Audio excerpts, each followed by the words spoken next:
السلام علیکم۔ قرآن کریم حفظ کرنا ایک عبادت ہے، اور اس عبادت کے ذریعے حافظ ویکتی اللہ کو خوش کرنا چاہتا ہے اور آخرت میں ثواب کمانا چاہتا ہے۔ اگر حافظ کی یہ نیت نہ ہو تو پھر اس کو کچھ بھی بدلہ نہیں ملے گا، اور اس عبادت کو غیر اللہ یعنی اللہ کے علاوہ کسی اور کو خوش کرنے کی وجہ سے حافظ ویکتی گنہگار ہوگا۔ حافظ قرآن کو چاہیے کہ قرآن مجید کو حفظ کر اس کے عوض میں دنیا کے فائدے کی تمنا نہ کرے، کیونکہ قرآن مجید کو یاد کرنا ایسی چیز نہیں ہے کہ جس کے بدلے میں مارکیٹنگ کی جائے، بلکہ ایک عبادت ہے جو اللہ تعالیٰ کے لیے کرتا ہے۔ حافظ قرآن کی دنیا میں اہمیت۔ اللہ تعالیٰ نے حافظ قرآن کو دنیا اور آخرت میں بہت اونچا مقام اور عہدہ دیا ہے۔ اس میں سے کچھ جھلکیاں اس پرکار ہیں۔ نماز میں امامت کے لیے حافظ قرآن کو دوسروں پر ترجیح دی جائے گی۔ ابو مسعود انصاری رضی اللہ کہتے ہیں کہ رسول صلی اللہ علیہ وسلم نے فرمایا، لوگوں کی امامت وہ کروائے جو سب سے زیادہ قرآن پڑھنے والا ہو، یعنی کہ حفظ ہو۔ اگر وہ اس میں یکساں ہو تو پھر جو سب سے زیادہ سنت کا علم رکھنے والا ہو۔ اگر وہ علم حدیث میں ہی ایک جیسا ہو تو پھر جو سب سے پہلے ہجرت کر کے آیا ہو۔ اگر ہجرت میں بھی وہ برابر ہو تو پھر جو سب سے پہلے اسلام لایا ہو۔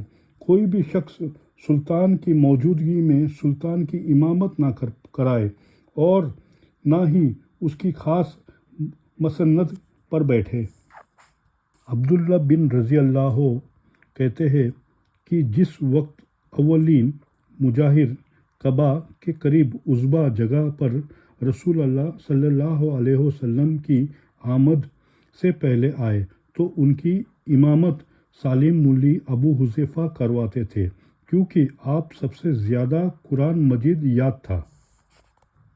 اگر مجبوری کی بنا حافظ کے ساتھ کسی اور کو قبر میں دفن کرنا پڑے تو قبلے کی جانب حافظ کی اور اس کے پیچھے دوسری میت کو دفن کرائیں گے۔ چنانچہ جابر بن عبداللہ رضی اللہ سے روایت ہے کہ رسول صلی اللہ علیہ وسلم غزوہ احد کے جانثاروں کو ایک کپڑے میں کفن دیتے اور پھر فرماتے، ان میں سے قرآن کس کو زیادہ یاد تھا؟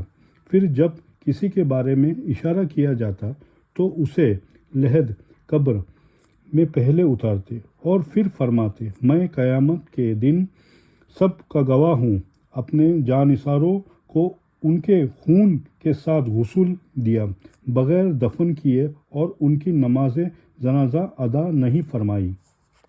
اگر سلطنت تو اور سربراہی سنبھالنے کی صلاحیت ہو تو پھر حافظ قرآن کو ترجیح دی جائے گی۔ امیر بن واصلہ کہتے ہیں کہ نافع بن عبداللہ حارث سیدنا عمر رضی اللہ کو عفان جگہ پر ملے۔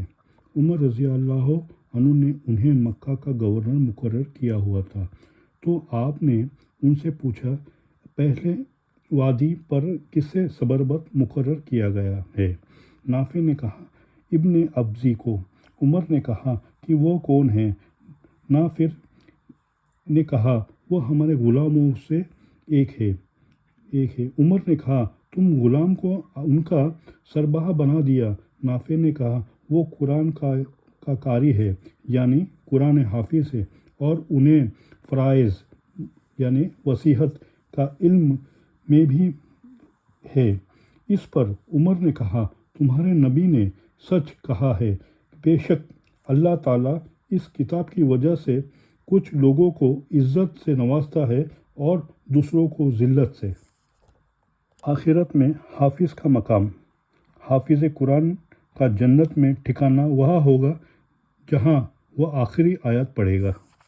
عبداللہ بن عمرو رضی اللہ نبی صلی اللہ علیہ وسلم سے بیان کرتے ہیں کہ صاحب قرآن سے کہا جائے گا کہ ہی پڑھتے جاؤ اور چڑھتے جاؤ، نیز اس طرح ٹھہر ٹھہر کر پڑھو جیسے تم دنیا میں پڑھتے ہو، کیونکہ تمہارا ٹھکانہ وہی ہوگا جہاں تم آخری آیت پڑھو گے۔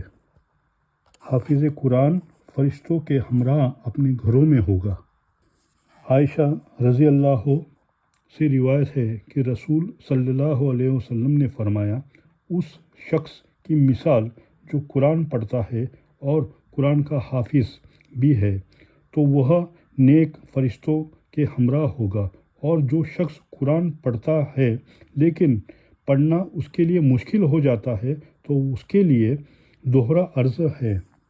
ابو ہریرہ رضی اللہ عنہ کہتے ہیں کہ نبی صلی اللہ علیہ وسلم نے فرمایا، قرآن کریم قیامت کے دن آ کر کہے گا، پروردگار اسے معزز فرما دے، تو اسے معزز تاج پہنایا جائے گا۔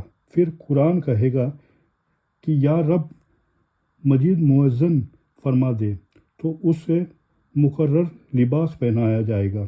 پھر قرآن کہے گا یا رب اسے راضی ہو جا، تو اسے کہا جائے گا پڑھتا جا، چڑھتا جا، اور ہر ایک کے پڑھنے پر اس کا حسن دوبلا ہو جائے گا۔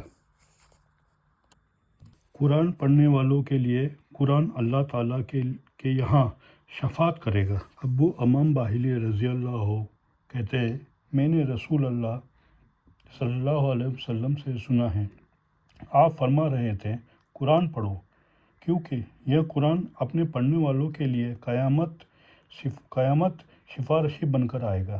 تم سورہ بقرہ اور سورہ عمران پڑھو، یہ روز قیامت آئے گی، گویا کہ یہ دو بادل یا دو سائبان ہیں جو اڑنے والے دو پرندے کے جھنڈ میں ہیں، جو اپنے پڑھنے والوں کے لیے تکرار کرے گی۔ تم سورہ بقرہ کی تلاوت کرو، کیونکہ سورہ بقرہ کی تلاوت باعث برکت ہے، اسے چھوڑنا باعث حسرت ہے، اور جادوگر اس کا مقابلہ نہیں کر سکتے۔ جبکہ حافظ قرآن کے رشتہ داروں اور اولاد کے بارے میں ایک دلیل ملتی ہے کہ حافظ قرآن کے والدین کو 2 لباس پہنایا جائے گا جس کی قیمت دنیا میں نہیں ہے، اس لیے کہ حافظ قرآن کے ماتا پتا اپنے بچے کی خوب محنت کے ساتھ پرورش کی اور اسے تعلیم دلوائی، چاہے حافظ قرآن کے والدین ان پڑھ ہی کیوں نہ ہو، اللہ تعالیٰ پھر بھی ان کی عزت افزائی فرمائے گا۔ لیکن اگر کوئی اپنے بچوں کو قرآن مجید حفظ کرنے سے روکتا ہے تو وہ محروم میں شامل ہوگا۔ ویڈیو اچھا لگا ہو تو لائک کریے گا، اور آگے ویڈیو دیکھنے کے لیے سبسکرائب کریے۔ ملتے ہیں اگلے ویڈیو میں، تب تک کے لیے اپنا خیال رکھیے۔ اللہ حافظ۔